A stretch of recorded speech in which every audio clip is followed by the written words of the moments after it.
So this is episode number 4 of the Salsa Talks. We have Ovidius on the right. We have Victoria on the left from Lithuania. Thank you very much for giving me some of your time. I would like to start first with a little text I wrote this morning about you guys, and then we can start from there. So, a year or maybe a bit more ago, I started to discover dancers from a totally other part of Europe, because you guys live in a place that is for us very exotic here in Belgium. People with strange names, or at least strange ways to write them. Not only the names were confusing at first, also the fact that apparently they were able to dance everything, and everything at a high level. Salsa on 2, salsa on 1, bachata sensual, bachata Dominican, cha-cha. I saw several dancers, people with names like Egimachil Chulis, Miglek, Ovidius, Victoria. I saw beautiful dancing, lots of talent, beautiful women, great videos in open air, and in all possible places like beaches, squares, lots and lots of variety and talent. But above all, I saw great dancing. So my question is to you, where does all this talent come from? Is there something special in the water that you guys drink? Is it in the air? Where does it come from? Because now I have the luck to speak with you guys, but there seem to be other people.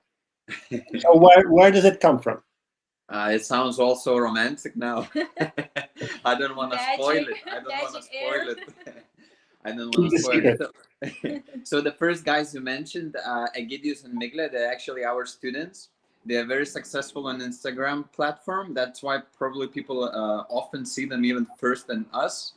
Because I'm from the older generation. I use it now a lot, but I didn't start it going strong on it or crazy about the Instagram. So I started a little bit slow. So now coming back to the question, coming back to the question. So it's basically all started in 2008. It was started by my teacher. His name is Donatas. He was a b-boy dancer before. He went actually to Erasmus program to Spain. He started dancing under I don't want to lie now. I don't remember the company name, but I know that he went also at the same time to New York and danced under Jose Diaz from Euphoria Dance Company. He actually learned salsa in New York and Spain, and then came back here and started a school called now Salsa Kaunas. Okay. And that's where I came in 2008 and a half, something like that. I started as a student. He made me a teacher in a year or two, something like that. And we went along with the work hard and try all things and see what works, something like that. And Vicky here. I started dancing in 2012, more or less. Yeah, and I was his student. And after maybe 3 or 4 years, we became dance partners, dance couple. Yeah, she came into the team first. We had a team of 3 or 4 couples. I saw her shine bright because she's an ex, not maybe professional, but ex-gymnast.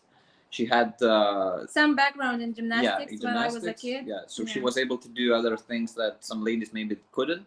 And we started trying things out and working on bachata more, and that's where all this good dancers and Instagram platform superstars came from, basically. Okay. Yeah. Okay. Yeah. So the background for Victoria is gymnastics, so to say. Do you Ovidius have some dance background, or it's not? Actually no? I don't even want to say, because I started when I was 18, 19, when I started my studies here in the city I live in. I started a little bit of ballroom, but it was already, when you're grown up and started, it's for fun, more or less. It's not like I started as a little kid. So it didn't have much effect, but it actually started me on a dance path a little bit. And then I saw salsa, my teacher, and then I went to this. Basically nothing else before. All right, good. Now let's see some of this great dancing I was mentioning. In the world. And you can comment. Let's see what I choose first.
All right, that's the first one. Now, I would like to say, first of all, that I tried this stuff with my girlfriend, and we didn't make it. So I'm challenging all the other dancers looking at this now, try to copy. Okay. Like, it was also for us, it was also improvisation, so maybe we wouldn't be able to repeat it also like the same kind of way. So I saw this kind of head cutting off dip several times. That's not improvised. That's something you do. Yeah, it's that's basically, you know, whoa, doggy. It basically comes probably from the other dances, like you would mention bachata, right? Because it has a lot of dips, and when you encounter a accented part in the song, something like that, you just probably use everything you have in you and don't think too much about it. Maybe it's gonna be one day it's gonna be like a turn of the head, and that's an accent for us. Or sometimes it's gonna be like a drop, or sometimes it's a dip, and it just comes basically, I want to say natural, but it comes from all the backgrounds we do, like salsa, bachata, and other dances. Yeah. Sure. Let's see a second.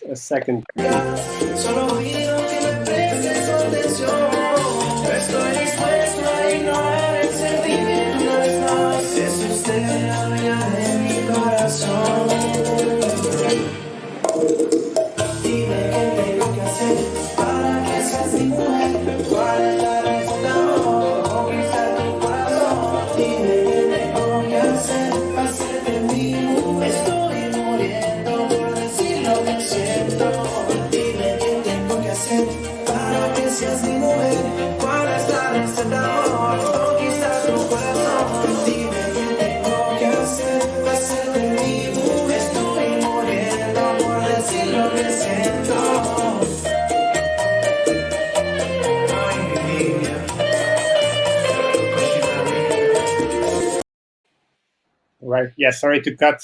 I don't know where to cut it. It's okay. It's fine. So of course, this was bachata, more kind of sensual, going towards the sensual scene. Yeah, sensual, moderno, yeah, Mixed. something like that, mixed. Yeah. All right. Now, like I said, I'm myself a dancer, and I'm at a way lower level than you guys, but still, it's a little bit. Let's even call it disgusting when I see you guys dance, because you're good at all of the stuff you're showing. So it's is it talent? Is it so much work? What is it? The key was in you actually thing you said, showing, because there are way worse videos probably, and it's just not everything goes up to internet, and we have those songs that it doesn't work for us sometimes during the demos, or we don't do the best social dancing ever. Of course, I don't want to say like worse that we could do, but sometimes it happens. It happens, yeah. So basically, in this particular video, we have a team in one of the schools from the other city birthday party. We were invited to do a class there, and we chose to do this kind of like a choreography thing, which is leadable in social dancing. Of course, it seems like a choreography because we dance in 3 couples. We don't have any way of improvising something, because it's gonna look way different if we do different things from the other couples. These are all our students. One of the girl is the name you mentioned in the beginning is Migle, is the one on the right in the video, and the other guys are our teachers in our school. So yeah, basically, I don't know. We build something and we show them, and they try it maybe for an hour or something like that until they get used to it, and then we go and do this in front of the crowd, right? Something like that. Teach it and show it. Yeah, but it doesn't come as easy as it seems sometimes. Yeah, it has to be some work put into it, and yeah, especially when it's team, all the synchronization and things like that. It works. Yeah, sometimes to the best part, sometimes not so good. It happens. Yeah. Okay, but still, when I repeat, it's not just you; it's the other people you say they are students. Okay, then I would say as a dance teachers, these are very good students. So how did you manage to bring these people there? Is there such a strong scene in Lithuania, or? Well, the scene worldwide, if you compare it, it's pretty small. It's like we have like maybe 3 to 4 international couples that maybe travel somewhere else apart from Lithuania that are really good actually, and yeah, all the rest are basically based here in Lithuania and then do local classes, build up their schools, and we have a scene pretty good. Like we had a way better scene like back in the day, maybe 5 years ago in salsa, and now the salsa is kind of like stuck a little bit because bachata is really getting bigger and bigger, and the other couples from the international scene in Lithuania are actually working only on bachata. So we are the only ones that working on salsa also. So it kind of like in numbers you can see that just decreasing salsa numbers a little bit and coming up with the bachata numbers. But yeah, it's pretty good when it's if you talk about the social dance. So we have people, we have good dancers. We have not that good dancers, but everybody tries and grows in their own way. And basically, yeah, it's not that big if you compare it to any other bigger country, because all Lithuania, you just have in mind that we have just 2.5 million people in the whole country. Okay. So it's like one major city in Poland or something like that. So it's nothing. Yeah. Yeah, what you say about salsa and bachata is quite, I think it's a European phenomenon. It's everywhere. Yeah, it's just, salsa has it had the time actually, and it grew a lot. That's where I came in also, and now it's just bachata's times a little bit, I would say, and bachata is still growing and kind of like seems like taking over, but it's just working next to it. I think it just depends how many teachers and international artists you have in the country, and just those numbers then. Okay. Let's move on to a third video. Maybe then you can say something about your school, because I think it's a presentation of your dance.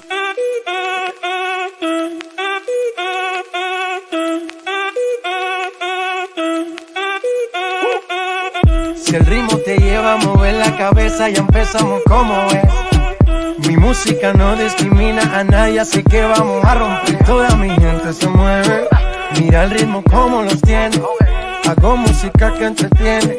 El mundo nos quiere, me quiere a mí. Toda mi gente se mueve, mira el ritmo como los tiene. Hago música que entretiene. Mi música los tiene fuerte bailando y se baila así.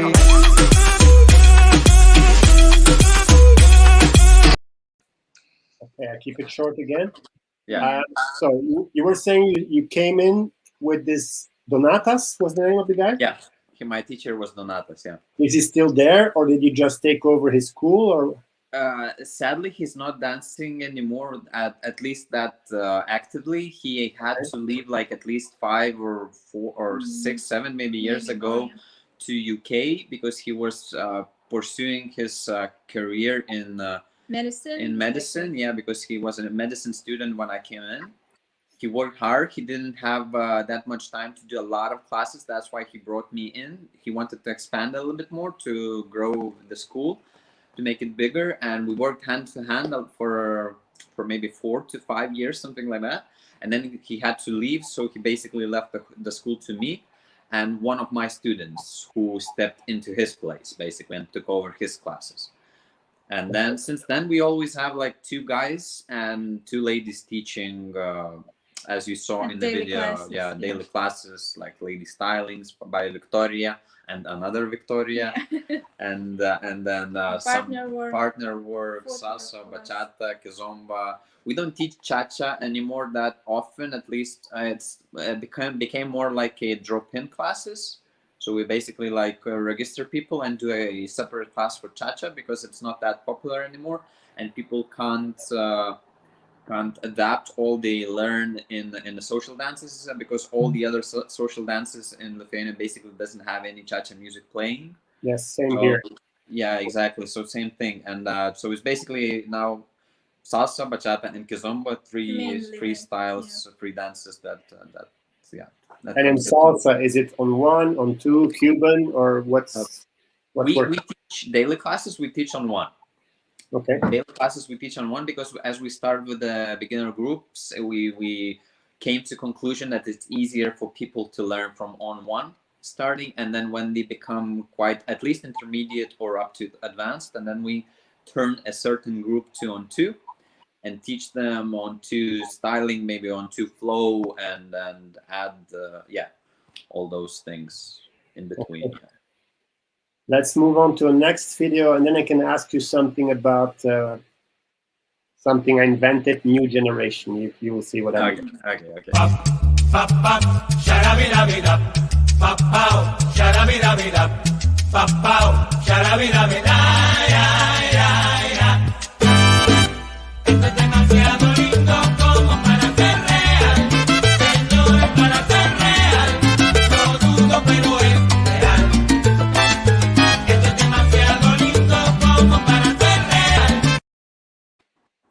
Well, it seems so fast. Yeah. One thing I see in there's a lot of smiles. I dance with my own girlfriend, so I see that also, the pleasure of dancing with your girlfriend or with someone you like. No, but about the new generation, you partly already answered that. But when I think about you guys, I see a lot of short videos on Instagram. I see a lot of dancing outside.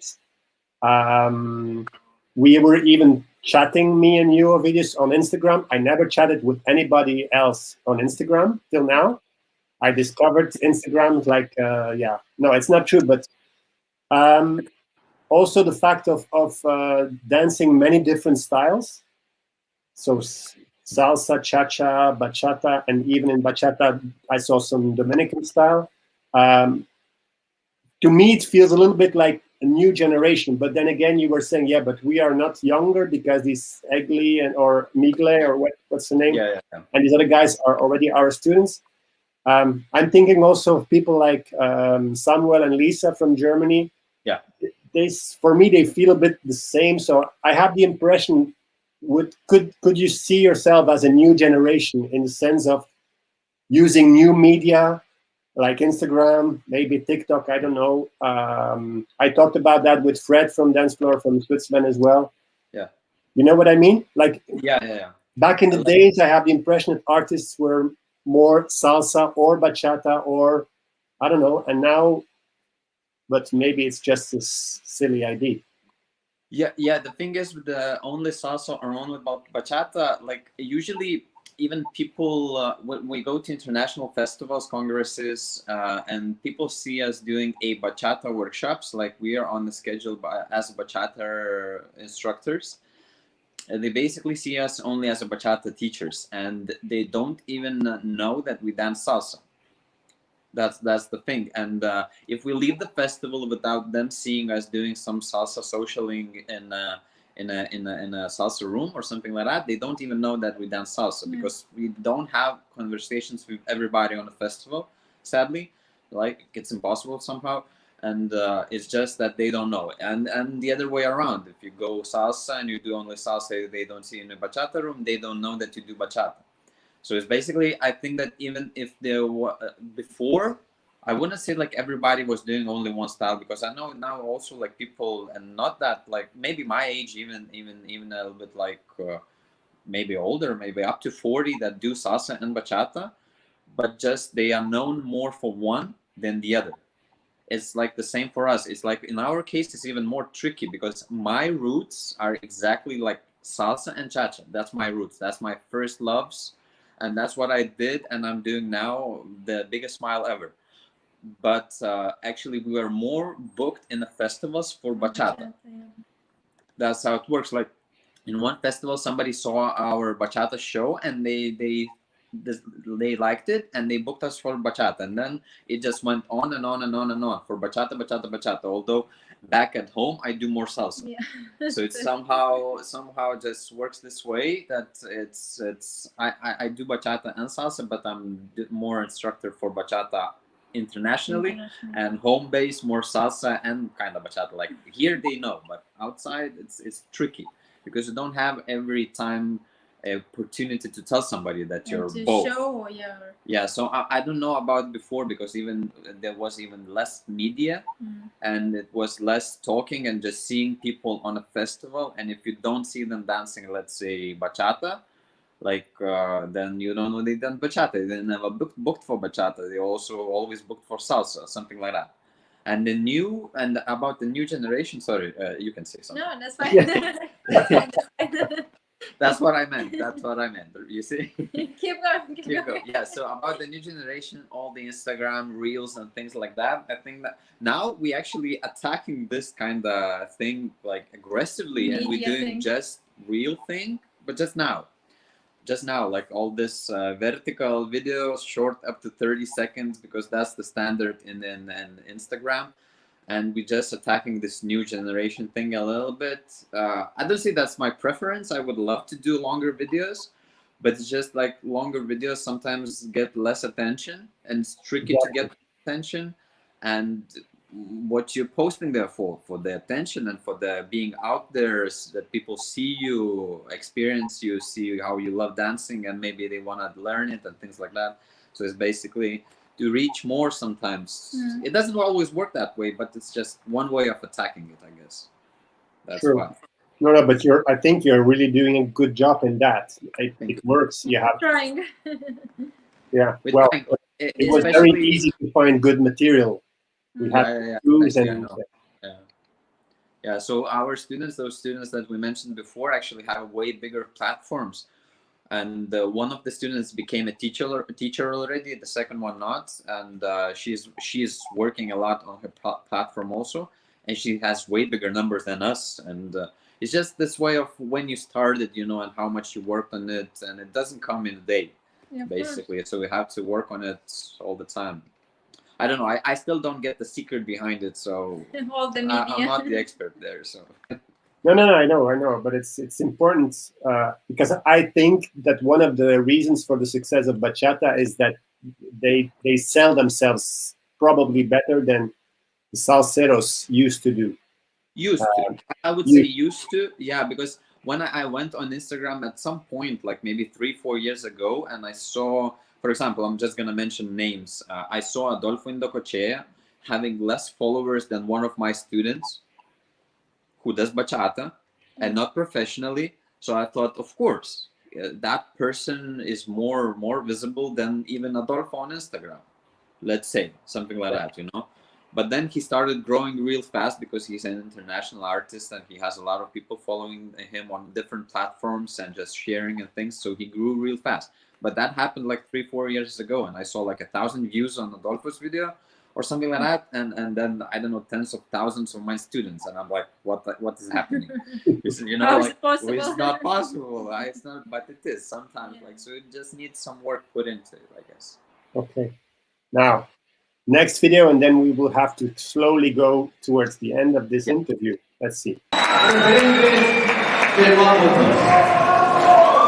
Damas y caballeros, en el Mar del Plata Salsa Hombres, por primera vez en nuestra República Argentina, con ustedes, Adolfo.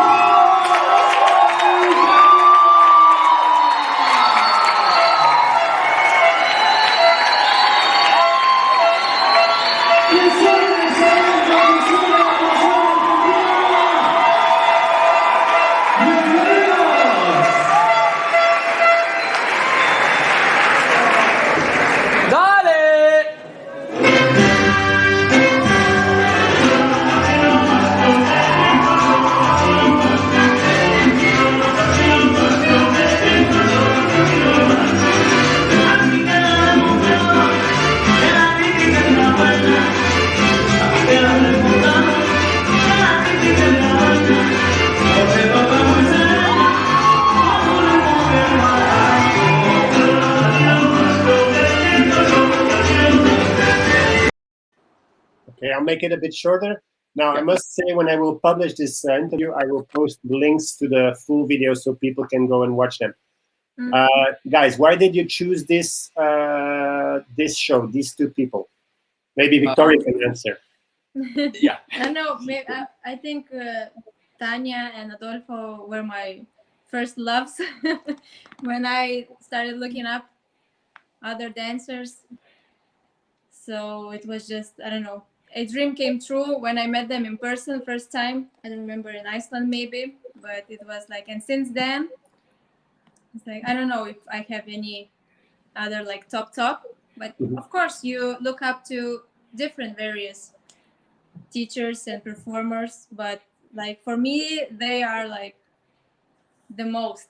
Yeah, regarding the video, I just picked basically almost the first one I saw, because I saw them all of them, and yeah, they're big inspirations, and it's basically I looked up to them also from the beginning I saw them. Tanya, we met even more recently on different festivals, and in the past few years. Yeah, and Adolfo is always a maestro I would go to workshops to, and never missed them. Went to Mamboland and wanted to go to another one, because of the pandemic it was cancelled, I believe, a year ago. And yeah, so basically the style, the shows, the attitude actually of the teachers, I really love them. Real nice people, and glad to know them, basically. Yeah. Okay. 2 last questions to finish. First one, do you guys have a training schedule, like a discipline of, I don't know, an hour per day, 2 hours? I don't know. How do you work? No. Yes. You'll be in shock. No. No. Especially now in the pandemic. Yeah, we have different, a few reasons why not we don't work every day. One is Victoria's legs. People who know us know that she has problems with her feet. My ankles and all the bones, and yeah, she had even a surgery recently where she had to remove some kind of bone structure from there or whatever. Yeah, it's pretty serious, and if she dances for a longer time, like 30 minutes, the pain just is too much. So we try to limit that as much as possible. All we do now, especially during the pandemic, we try to bring at least 1 or 2 videos that we like. So we work on them, and basically to see us and what we look like still, right? Something like that, and work on things. And maybe I see her doing something wrong, I tell her. I see me doing something wrong, I look in the mirror and try to do it better. So it's something like that. Maybe it's nowadays thing, maybe to film yourself and just look into it and see what's wrong or what you don't like personally. Yeah. Because because you're the biggest critic of yourself, I guess, right? Sure. Most subconscious thing. And basically we try to bring our students into doing something also, which is a little bit difficult because everybody has their own schedules. But we like at least to bring those few that we consider, I don't know, like a part of the team. Who's motivated to work. Who's motivated even to be working and to start doing choreographies even after the pandemic thing. Yeah. Okay. Last question. Any projects for the coming 2 years, so to say? Keep on doing what we're doing. Nah. It's basically daily classes or... what we do now is I don't want to like market this, but we do like choreographies for people from abroad. They basically contact us, we build a choreography. So these are kind of our projects for other people. And what we do now, as I said, is like basically work on something, like even if it's short, but just to keep that performance thing going on, because you still perform in front of the camera and it's natural, but it still needs to be worked on like a muscle. And because I'm a little bit even afraid of the first festival where I go and I have to go on a stage now, because I got so used to this, and I'm not even, I don't know. I'm a little bit afraid of seeing people in front of me and dancing. I'm like, what? Now it's unusual. I'm not sure, what's going to happen then. Yeah. So, I don't know. Well, this is something that came back also in the other interviews, that everybody is dealing with that problem of also having your body, questions about your body. Am I still ready, etc. Yes, exactly. Because especially me, I'm getting older. She's getting younger, but I'm getting older. Everybody's getting older. It gets difficult to do some things I could do like 5 years ago or something like that. So I see that now. But yeah, we just keep on working bit by bit. Okay. Guys, we just hit the 30 minutes. That's exactly double what we wanted to have, but yeah, it's getting longer. But it was very nice to have you. I was glad to finally meet you after the chat. Thank you. Compliments again for all what you do. It's really nice work, and I invite everybody to follow you guys. Thank you very much. Thank you. I hope that I can, or someone else here in Belgium can invite you soon. Next year, year after, we'll see. Nice. Yeah. Would like to come in person. Thank you very much for the interview. Thank you too. Thank you, man. Thank you. Bye. Take care. Bye. Bye-bye.